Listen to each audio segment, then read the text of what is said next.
Good evening, everyone. Tonight, we will learn about constellations. Have you noticed many bright stars in the sky, especially at night? They even form a pattern, and when we connect the dots, they form objects, animals, or even people. This formation is called constellations. Therefore, constellation is a group of stars in the night sky that make up a recognizable picture or pattern. Can you count how many constellations there are? There are 88 major star constellations in the sky. You can't see all of them at once, and some of them are nearly impossible to see without the help of telescopes, especially the ones that are brightest during the day. The constellation you see depends on what part of the world you live in. Some can only be seen in the skies of the northern hemisphere, while others are most prominent in the southern hemisphere. How about you? How do you find constellations? For me, I found it by stargazing. It is a fun hobby to take up, but there are some places in the world that make it more difficult to see night sky. In that case, be sure to bring a compass with you to check what direction you are looking in, as well as some binoculars or telescope to make it easier. Let's take a look at some few constellations that might be familiar to you. Hercules, one of the largest constellations, though its stars aren't very bright.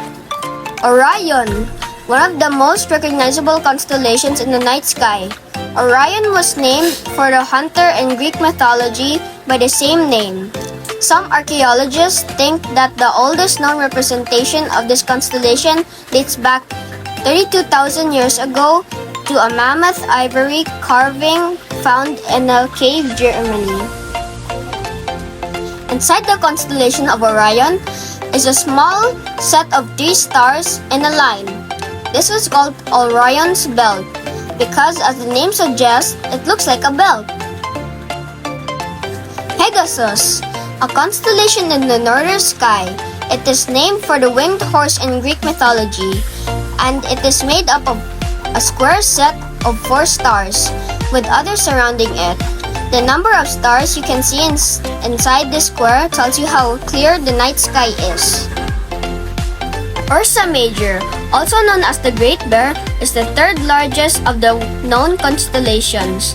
Nobody really knows when it was first identified because it was already known by the 2nd century, included by the astronomer Ptolemy in his list of constellations. Big Dipper, a group of stars inside Ursa Major and makes up part of the back half of the bear as well as its tail. However, Big Dipper is not a constellation. It is an asterism. Asterism is a group of stars that are smaller than a constellation or just a part of a constellation. Ursa Minor. It is also known as Little Bear and a child of Great Bear. The Little Dipper makes up part of Ursa Minor. I guess you know already the 12 most common constellations, or we usually call zodiac or star signs. These 12 constellations are Aries, Taurus, Gemini, Cancer, Leo, Virgo, Libra, Scorpio, Sagittarius, Capricorn, Aquarius, and Pisces.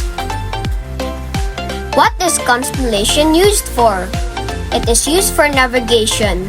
It helps sailors, travelers, and explorers to use the patterns in the night sky to work out where they are and how to get where they're going. In addition to using the sun and moon, constellations like the North Star and the Southern Cross were reliable ways to work out roughly what direction home was in. Also, in astronomy, stargazers can often work out the position of one star from another using constellation. Learning can make them following the patterns in the night sky even easier.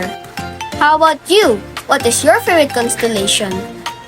Mine is Cancer, because the constellation of Cancer represents the giant crab that attacked Hercules during the second of the 12 labors he performed as penance for killing his family. And that is all for this video.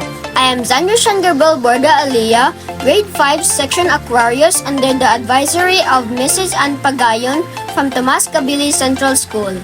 Thank you for watching and good evening.